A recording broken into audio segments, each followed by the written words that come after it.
कमानीवरचा photo काढला, अख्ख्या महाराष्ट्रानं बघितलाय. आणि तुम्ही एकटे नाही आहात. आम्ही जर रस्त्यावर उतरलो ना,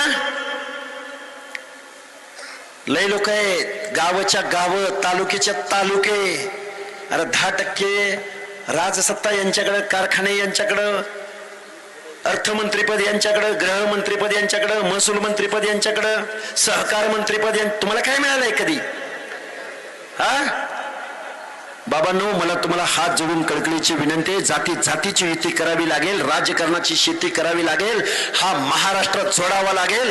या महाराष्ट्रामध्ये परत एकदा, अरे नॉर्थ मध्ये एका ओबीसीची सत्ता गेली की दुसऱ्या ओबीसीची सत्ता येते, साऊथ मध्ये एका ओबीसीची सत्ता गेली की दुसऱ्या ओबीसीची सत्ता येते, नाहीतर दीनदलित SC ST बांधवाची सत्ता येते. आणि महाराष्ट्रामध्ये, ज्या महाराष्ट्रामध्ये फुले शाहू आंबेडकरांनी जन्म घेतला,